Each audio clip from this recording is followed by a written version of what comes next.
Hola, ¿qué tal? Bienvenidos a This is Comic. En esta ocasión hablaremos de una historia de Daredevil, me refiero a The Man Without Fear.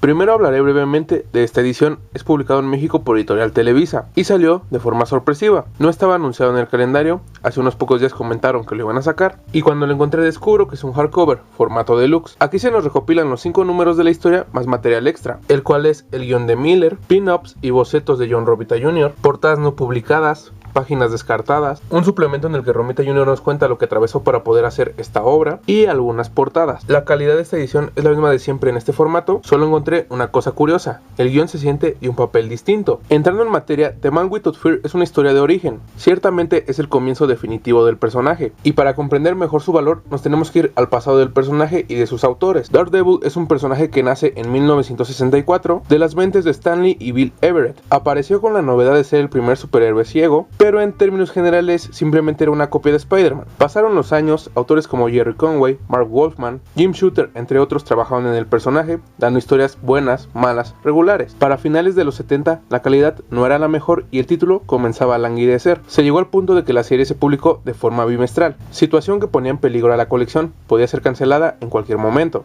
Para 1979, el último guionista que enfrentó esta situación fue Roger McKenzie. La calidad de las historias no aumentó mucho en su etapa, pero ocurrió algo muy importante. En el número 158 llegó a encargarse del dibujo Frank Miller. Rápidamente Miller le inyectó aires nuevos a la serie, poco a poco comenzó a influir en los guiones de McKenzie. En Marvel se dieron cuenta de que podían tener algo bueno entre manos, así que para el número 168 Miller se hace cargo también de los guiones, y ahí comienza una gran etapa del personaje. El título rápidamente recuperó su publicación mensual. Frank Miller redefinió y reestructuró al personaje, añadió muchas cosas nuevas, personajes, situaciones, tonos narrativos, le dio una identidad y una actitud mucho más sólida a Matt Murdock, creó un mundo muy rico y con muchas posibilidades que explotó al máximo en su etapa y dejó frutos que pudieron ocupar muchos guionistas venideros. La etapa de Miller es una maravilla, un auténtico antes y después para el personaje e incluso para Marvel. Stan Lee y Bill Everett habían creado un cascarón, Frank Miller lo rellenó, lo reconstruyó por completo, le dio una gran fuerza e identidad propia. Miller creó al Daredevil que conocemos ahora. Del 81 al 83 transcurriría esta aclamada primera etapa de Frank Miller en Daredevil. Sería el número 191 testigo de su partida. Miller terminó su etapa de forma magnífica e incluso le dio un cierre al personaje. Pero como sabemos, esto es cómic de superhéroes y las cosas tienen que continuar. Así que después de él, de los guiones se encargó Dennis O'Neil, un autor muy importante y de gran calidad, que dio una etapa con puntos altos y bajos. Sin embargo, Miller tendría una segunda etapa en el personaje diseminada en historias muy específicas. Comienza en 1985 con un número único, el 219. De ahí, en 1986 hace el número 226 con Dennis O'Neil, para pasar a la obra maestra que todos conocemos, Born Again, historia que se publicó del número 227 al 233, y este pequeño pero muy efectivo segundo recorrido terminaría junto con el año 86, en una publicación de la línea Marvel Graphic Novel, la cual fue Daredevil, Love and War, una historia que quizá es la menos conocida de Miller dentro del personaje, y que probablemente es la que tiene menos calidad. Como pueden ver, esta segunda etapa es mucho más breve, pero tiene quizá la obra más reconocida e importante. Born Again fue la cereza al pastel de todo el trabajo de Miller, es uno de los títulos fundamentales del personaje y también es parte importante de toda la revolución que hubo en el cómic estadounidense en los 80. Tras salir y dejar una historia de esta magnitud, las cosas estaban muy complicadas para el guionista que siguiera, así que por 4 números hubo guionistas diferentes, amortiguando el camino para la etapa de Ann Nocenti. Esta escritora se encargaría de Daredevil por lo que quedaba de los 80s y principios de los 90, de una etapa bastante buena, que tiene historias muy interesantes, y tras su salida llegó Daniel Chichester, un autor que de inicio hizo cosas buenas, pero rápidamente se vio afectado por la época. Así es, los terribles 90s. Revive algún personaje importante, Daredevil tuvo que portar una armadura y la calidad bajaba. Pero es justo en ese punto, 1993, que aparece esta joya. The Man Without Fear es la obra que podemos considerar la tercera y última etapa de Frank Miller en Daredevil. Paradójicamente se despide del personaje contándonos su inicio. ¿Por qué se tuvo que hacer una nueva historia de origen? La respuesta es que después de Miller, la historia, el estilo, el tono y varias cosas más eran muy distintas a los comienzos, por lo que una reinvención era sumamente necesaria. Miller estuvo feliz de trabajar en una última historia para su personaje.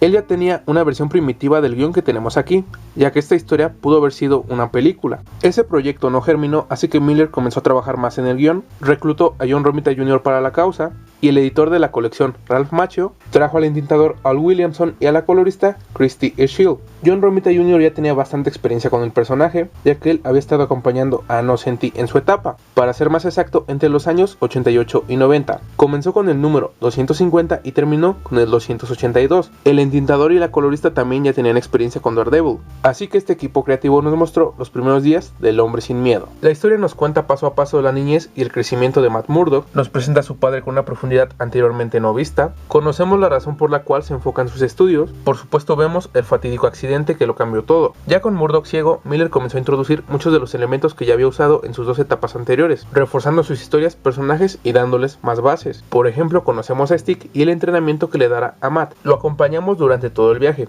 vemos que sus habilidades no se desarrollan de la noche a la mañana, y llegamos a otro momento que va a cambiar las cosas, la muerte de su padre. A lo largo de la historia vemos el crecimiento de Matt, qué motivaciones va tomando, qué tan conscientes de sus acciones, vemos el crecimiento de sus habilidades, y se introducen personajes tan importantes como Elektra. Este trabajo de Miller tiene una calidad bastante alta, es una muy buena historia de origen, le dio el respaldo que necesitaban algunas de las cosas en su corrida original, e incluso dejó semillas que después explotarían otros autores como de Mattheis. Es una historia muy entretenida e interesante con un ritmo excelente, que desarrolla mucho a Matt Murdock y nos hace ver por qué su identidad normal es tan importante en el título, que nos presenta a muchos personajes icónicos, de maneras en general muy bien logradas.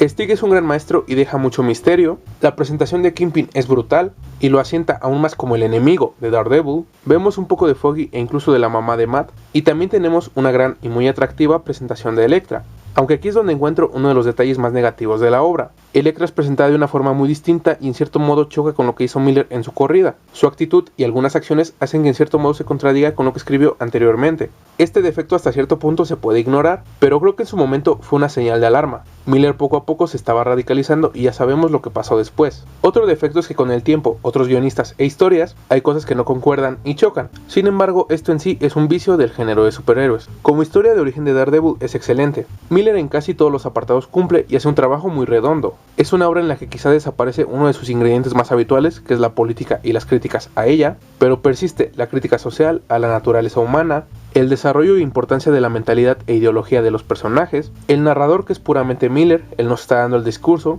y la capacidad de darle a cada personaje una voz única. También a lo largo de la historia tenemos matices muy interesantes, hay momentos tristes, momentos dramáticos, momentos sensuales y apasionantes, momentos oscuros y terribles, y por supuesto mucha y muy buena acción. Uno de los mejores elementos de la obra es la forma gradual en la que Matt se convierte en Daredevil, y cabe mencionar, como muchos sabrán, que varias cosas de la serie de Netflix se inspiraron en esta historia. En el apartado artístico tenemos a Romita Jr. en el que podía ser su mejor momento.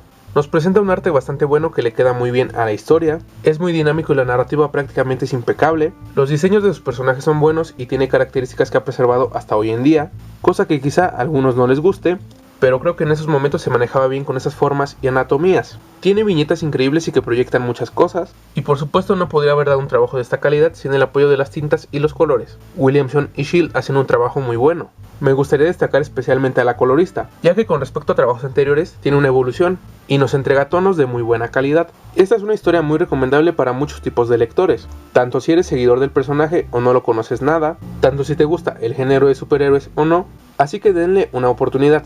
Si ya la leyeron, comenten acá abajo qué opinan de la historia, del dibujo, de los autores y todo lo que quieran. Sigan en This Is Comic.